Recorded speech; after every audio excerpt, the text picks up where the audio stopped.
আমরা আল্লাহ পাক সুবহানাহু ওয়া তাআলার শুকরিয়া জ্ঞাপন করছি, যার অশেষ মেহেরবানিতে ফেসিবাদ মুক্ত বাংলাদেশে আজকের চমৎকার নবীনবরণ এবং ক্যারিয়ার গাইডলাইন প্রোগ্রামে আমরা উপস্থিত হতে পেরেছি। আলহামদুলিল্লাহ, লাখো লাখো দরুদ সালাম প্রেরণ করছি বিশ্বমানবতার মুক্তির দূত সরওয়ারে কায়নাত বিশ্বনবী হযরত মুহাম্মদ মুস্তাফা সাল্লাল্লাহু আলাইহি সাল্লামের প্রতি শ্রদ্ধার সাথে স্মরণ করছি জুলাই বিপ্লবের সকল শহীদদের।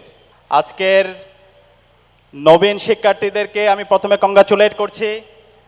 আপনারা বাংলাদেশের অন্যতম শ্রেষ্ঠ বিদ্যাপীঠ জাহাঙ্গীরনগর বিশ্ববিদ্যালয়ে ভর্তি হয়ে আপনাদের মেধার স্বাক্ষর রেখেছেন। আপনারা আগামীর বাংলাদেশের নেতৃত্ব দিবেন ইনশাআল্লাহ।